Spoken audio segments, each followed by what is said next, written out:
Olá, amigos do Logos Apologética, tudo bem?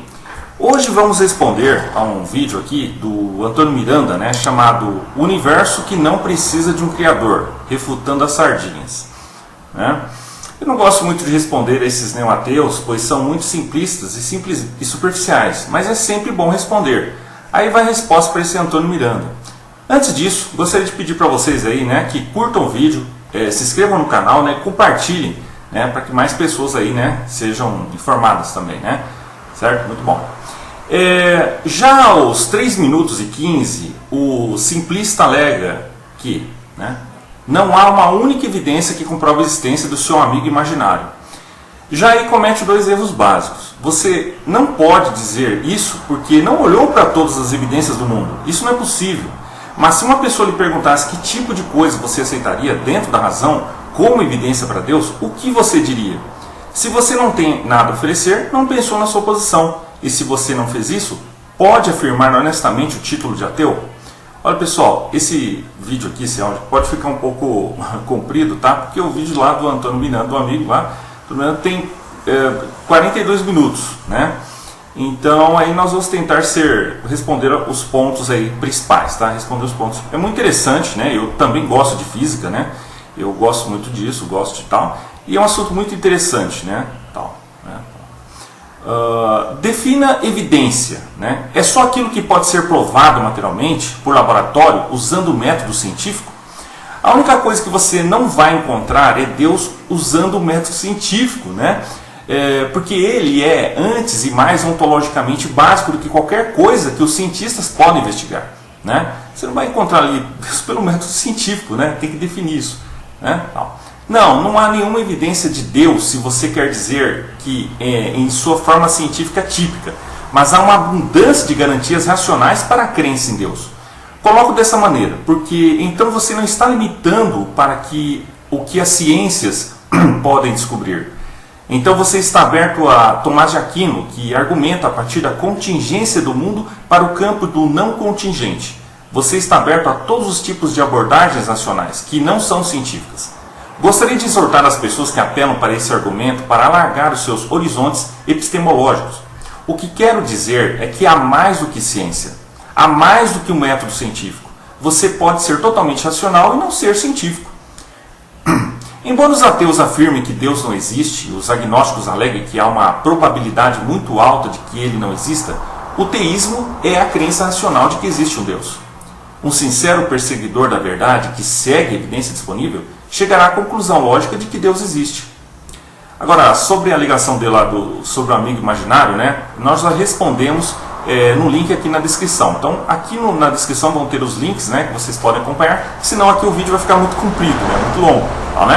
Isso é uma falácia, Então, acreditar em Deus é o mesmo que ter um amigo imaginário? Um homem no céu? Talvez, se acreditar em um homem gordo de terno vermelho que entrega presentes em um trenó puxado por renas voando para todas as crianças do mundo, seja a mesma coisa que acreditar em um Deus que criou o universo do nada, trouxe a vida não vida e fundamenta valores e deveres morais objetivos. Se sim, então sim, eles são exatamente iguais, seu Miranda. Mas, se acreditar em Deus é tão ridículo, seu Miranda, você sabe que é ainda mais ridículo?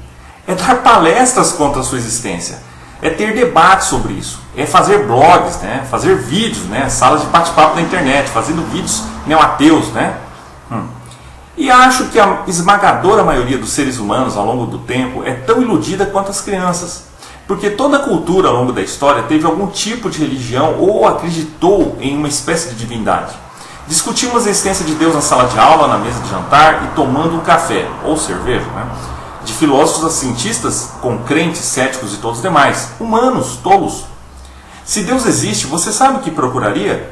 Antes de afirmar que não há evidência para algo, verifique se você sabe que tipo de evidência deve existir se essa coisa existir. A fé é um relacionamento. Como em todos os relacionamentos, ele não pode ser provado ou refutado, apenas experimentado. Examinamos as evidências e depois avançamos para um relacionamento que se torna autovalidador. Interessante que o cara fala de concepção, mas não fala do argumento contingente. Tá o link aqui também. É uma posição racional acreditar que existe um Deus todo-poderoso que criou o mundo e nos deu um propósito? Esta questão tornou-se o tema de muitos debates ao longo dos anos. Uma das razões é porque sua resposta tem um significado eterno. A existência de um Deus pessoal e moral é fundamental para tudo em que os cristãos acreditam. Sem fundamento em Deus, o cristianismo desmoronaria no chão. Sem Deus, o homem seria apenas um acidente, resultado da matéria, se unir e mudar ao longo do tempo. Isso criaria seres acidentais aleatórios e não haveria significado, valor ou propósito.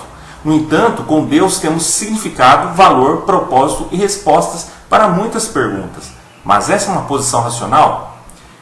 Depois passa por uma alegação de que a crença em Deus provém do temor do homem primitivo às forças da natureza, e agora temos a ciência para explicar tudo. Bem simplista, Pode surpreender o leitor que ateus e teístas admitam esmagadoramente que os seres humanos estão predispostos a acreditar em algum tipo de criador inteligente.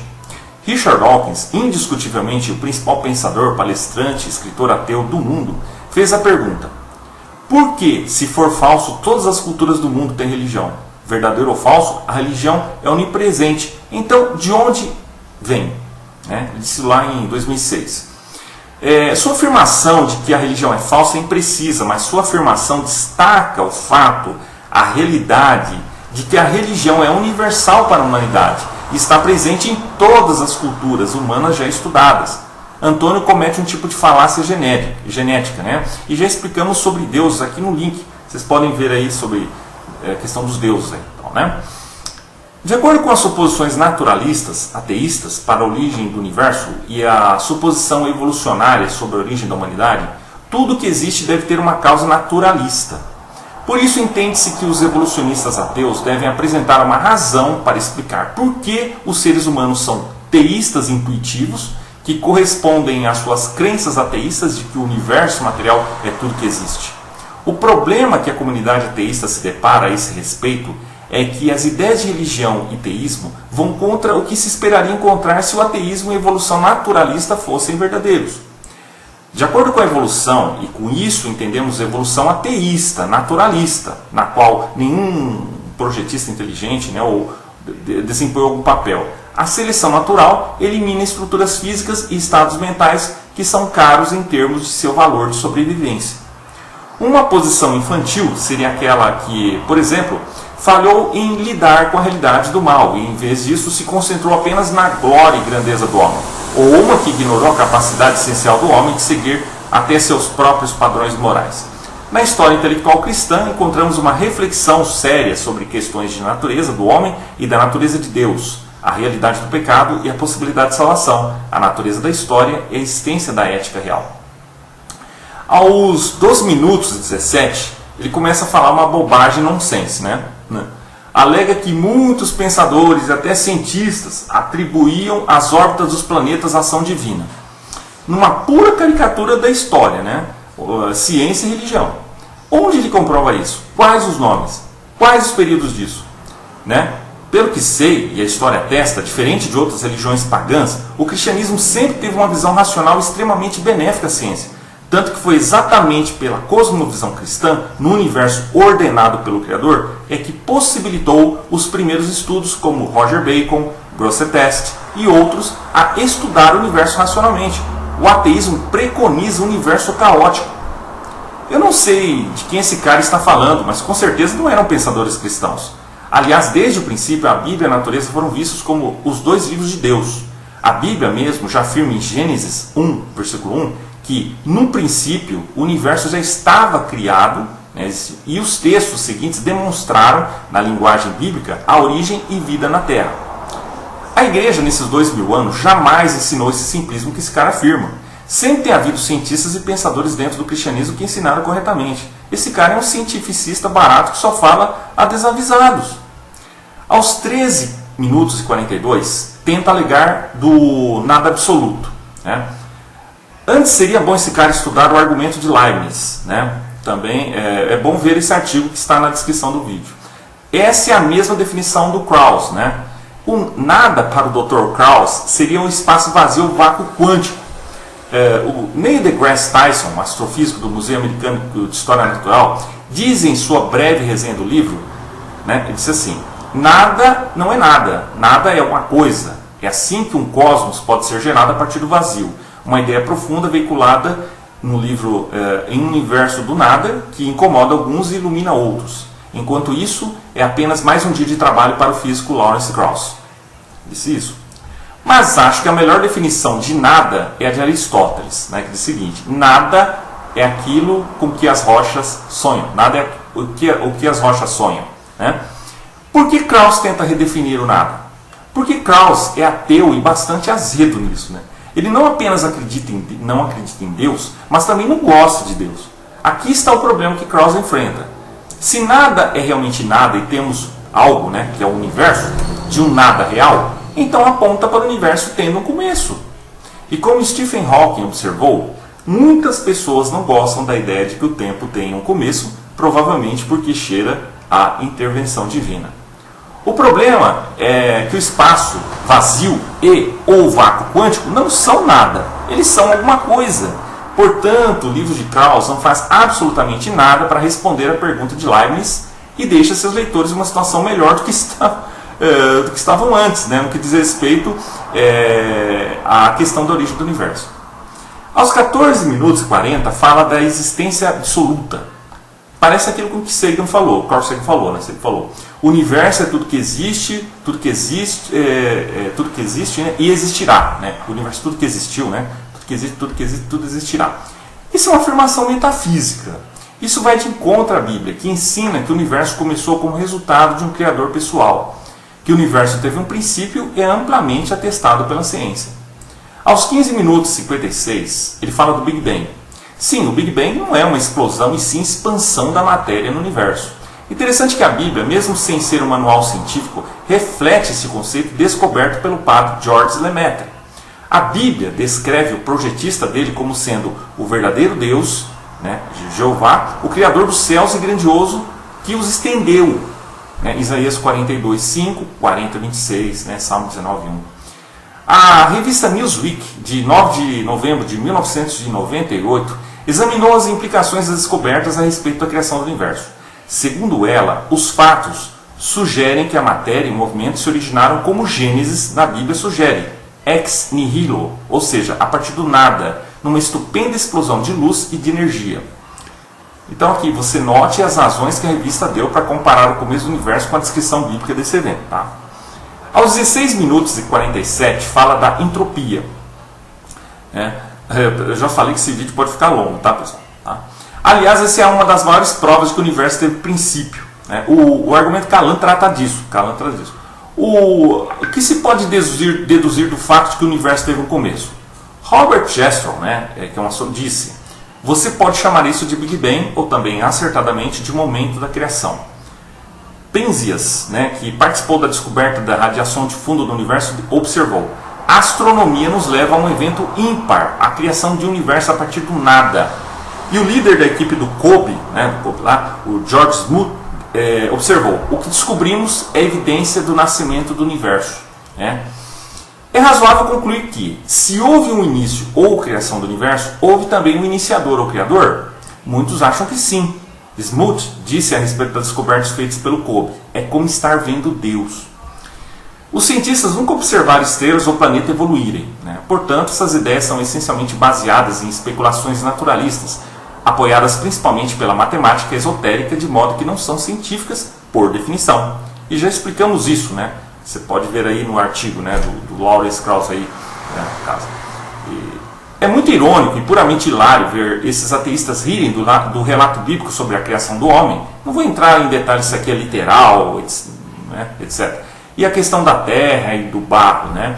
A humildade neoateísta não lhes permite aceitar de que são poeira ou pó.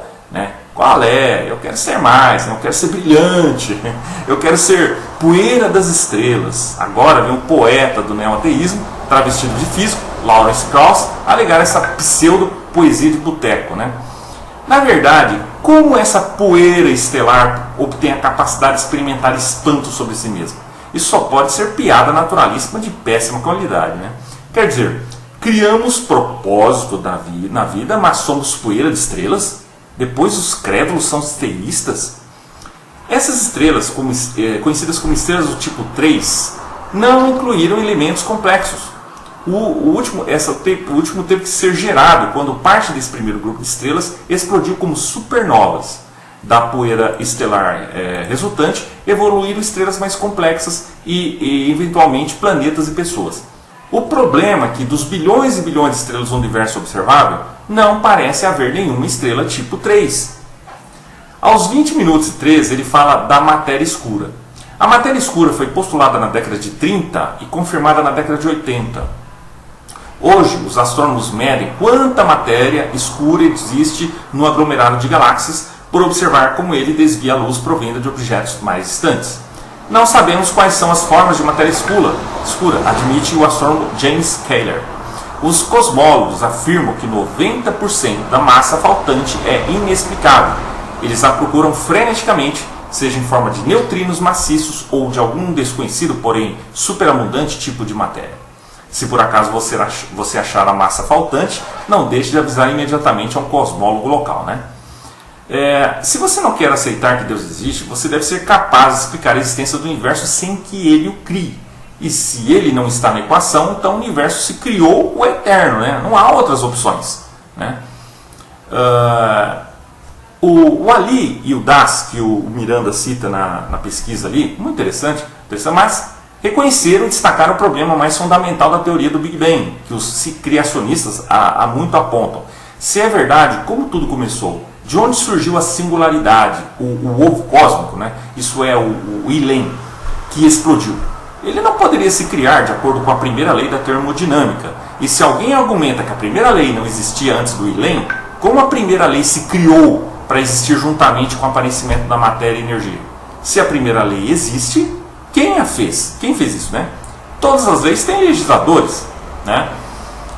Ali e Das, né, afirmam ter resolvido o problema através de cálculos que indicam que não havia Big Bang de qualquer maneira, nenhuma singularidade, né? Segundo eles, o universo é eterno, né? Devemos destacar que o trabalho de Ali e Das nem mesmo foi verificado como legítimo pela comunidade científica em geral. O Life Science, por exemplo, observou em relação à teoria deles: se a nova teoria se mostrar verdadeira, o universo pode não ter começado com o Big Bang. No momento da redação, né, que eu pesquisei, fiz pesquisa sobre isso, 5 meses se passaram, né, desde o anúncio do trabalho de Ali e Das, e nem a Science, Nature, Scientific American, New Science ou American Science chegaram a refletir sobre a discussão, né? Ou seja, está em aberto, né? Aberta a teoria e tal. Bom, notamos que a eternidade do universo não é um conceito novo. O princípio da incerteza de Heisenberg, né, que nos diz que o momento e a posição de uma partícula quântica não podem ser simultaneamente conhecidos. Isso não quer dizer que esses são eventos sem causa, mas que a causa é desconhecida. Portanto, acho que o erro cometido aqui é confundir eventos sem causa com causas não descobertas. Embora a causa desses eventos possa estar além do nosso conhecimento no momento, isso não significa que nunca encontraremos uma causa. Meu argumento, no entanto, é que a alegação de que não há causa para esses eventos não está disponível para nós como uma opção, né? Eu falei, pessoal, falar de física é meio complicado, é muito interessante. Mesmo se alguém argumentasse que o universo surgiu através de uma flutuação quântica, o conteúdo energético do universo seria tão grande que o tempo correspondente seria muito pequeno e o universo recém-nascido desapareceria imediatamente. É, portanto, difícil ver como o nosso enorme universo poderia ter resultado, né, dessa flutuação. Os neo-ateus, os novos ateus, encontraram uma maneira genuinamente convincente de explicar a existência do nosso universo à parte de Deus? Na verdade, não. O argumento depende da afirmação de que a energia total do universo é exatamente zero. E essa afirmação se baseia diretamente nas pressuposições do Big Bang. A alegação de um universo de energia zero é baseada não em medições diretas, mas em uma interpretação dos dados através do filtro do modelo do Big Bang. Como sugerido na citação acima, a alegação vem da teoria da inflação, que afirma que o universo passou por um curto e acelerado período de expansão logo após o Big Bang. Mas inflação é uma ideia ad hoc, né, que foi anexada ao modelo original do Big Bang para resolver uma série de dificuldades, e até fatais. Além disso, quando partículas virtuais aparecem momentaneamente no vácuo, elas aparecem em um espaço que já existe. Como o próprio espaço faz parte do nosso universo, a criação espontânea de um universo exige que o próprio espaço de alguma forma surja, né? O efeito Casimir parece mostrar a existência de partículas virtuais que existem em um vácuo perfeito. No entanto, essa explicação de origem falha por pelo menos dois motivos. Primeiro, a teoria do Big Bang não postula espaço ou vácuo pré-existentes. Portanto, não haveria lugar para as partículas virtuais flutuarem. Segundo, partículas virtuais, se reais, se formam como matéria e antimatéria em quantidades iguais. No entanto, nosso universo parece consistir quase inteiramente de matéria comum.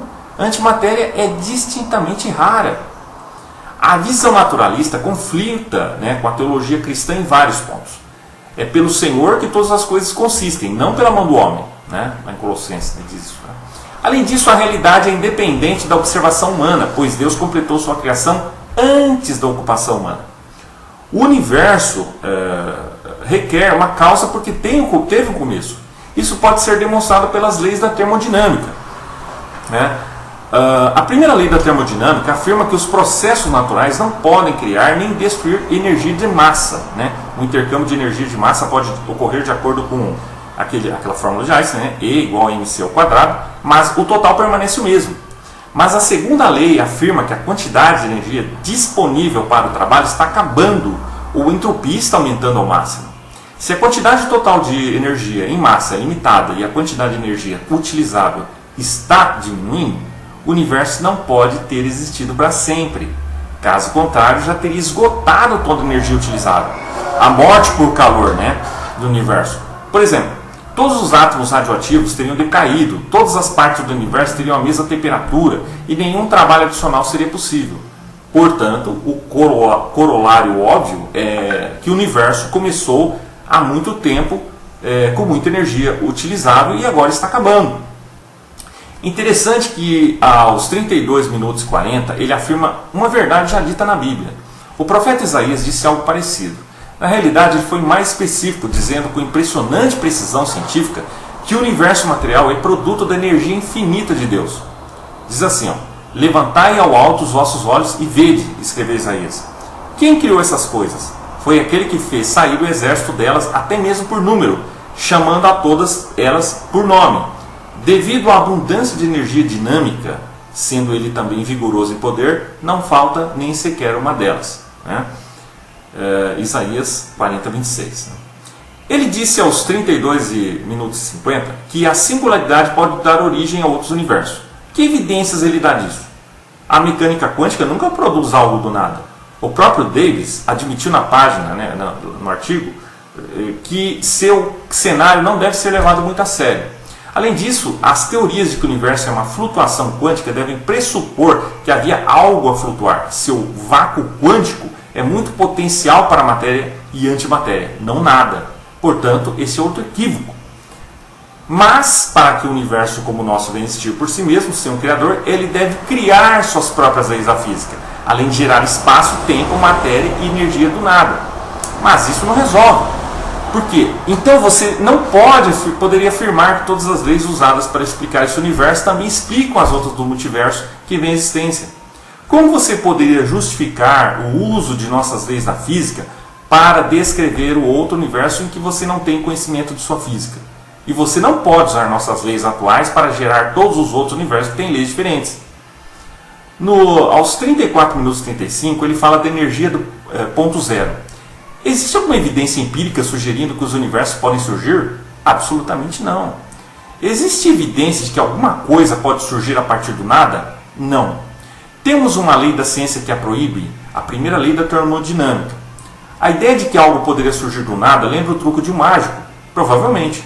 Mas para muitos na comunidade científica atual, o naturalismo deve ser verdadeiro. Eles não vão considerar Deus. Ele não é permitido na discussão. A criação é inaceitável, mas bruxaria? Agora a gente vai aceitar, Agora a gente vai considerar. De acordo com a primeira lei da termodinâmica, a energia não pode ser criada nem destruída, só pode mudar de forma. Isso representa um problema para o ateu, uma vez que a energia e matéria do universo tiveram que vir de algum lugar. Hawking observa que ele diz: de certa forma, o campo gravitacional tem energia negativa. Ele disse lá em 1988, né? As palavras, em certo sentido aqui, né, que ele disse, em certo sentido, são significativas, porque destaca o fato de que a energia gravitacional não é realmente inerentemente negativa. Chamamos isso de negativo de um certo ponto de vista, quando temos um eixo direcional para comparar o seu efeito. Mas, na realidade, a energia gravitacional é simplesmente energia, independente do seu signo. Hawking, ele mesmo, usou o termo energia para descrever a gravidade. Se é ou não considerado negativa não é a questão. A questão, à luz da primeira lei, é de onde ela veio. Terceiro, outra coisa, né? Essa linha de raciocínio implica que as coisas poderiam e deveriam estar surgindo ao nosso redor o tempo todo, desde que esses itens tenham energia gravitacional negativa suficiente para compensá-los. Partículas, rochas e universos infinitamente complexos deveriam surgir, uma vez que tais ocorrências, segundo esses físicos, não violariam uma lei natural. Mas espere, isso não acontece. Nunca foi observado ocorrer uma única vez, e nosso senso comum verifica que isso não vai acontecer. A ciência não apoia, não suporta a hipótese. A hipótese não é científica. O Filipenko e cientistas afins ignoram a necessidade de espaço pré-existente para que flutuações quânticas ocorram. Ignoram problemas lógicos na obtenção de leis e da física do nada e ignoram a natureza de Deus. Tudo em nome da justificação de sua fé de que o universo poderia vir do nada, né? Na realidade, sem um Criador infinito, não somente não haveria leis da física que apontassem pessoas pecadoras para sua existência, mas também não haveria universo. Mesmo que o grande projeto, né, grande design de Hawking fosse verdadeiro, você ainda teria que explicar como o buraco negro infinitesimalmente pequeno do qual o universo surgiu chegou lá em primeiro lugar. Né? Em última análise, é uma questão de fé. Ou as coisas do universo sempre estavam lá, existindo antes e fora do tempo, ou Deus estava lá, existindo em relacionamento eterno como Pai, Filho e Espírito Santo.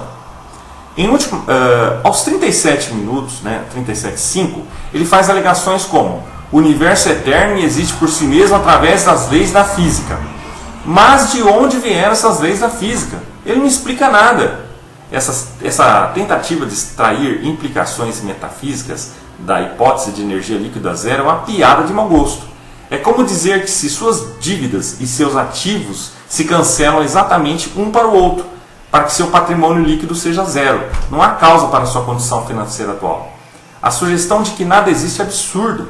Não só eu inegavelmente existo, mas de acordo com a hipótese, a energia positiva e negativa existe. Assim, como Christopher Hitchens, o principal cosmologista quântico da Grã-Bretanha, ressalta, ainda é preciso haver semeação de ônticos para criar a energia positiva e negativa em primeiro lugar.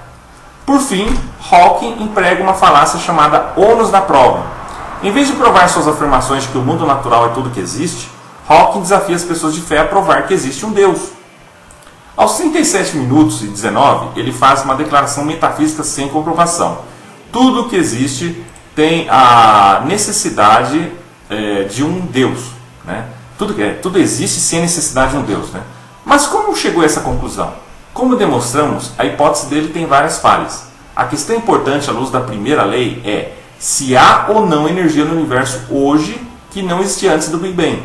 A resposta teria que ser sim. De fato, existem, pela própria admissão de Hawking, energias negativas e positivas existentes. Segundo a primeira lei da termodinâmica, elas não poderiam ter se criado. Portanto, Deus deve existir. Portanto, o universo teve uma causa. Eu gostaria de rever o que significa ser uma causa no universo novamente. Como causa do espaço, tempo, matéria e natureza, a causa deve ser sem espaço, a espacial, né? Atemporal, imaterial e além da natureza e também pessoal. Se for esse o caso, dizer que não havia uma causa além de si mesmo não é uma súplica especial. É uma dedução necessária.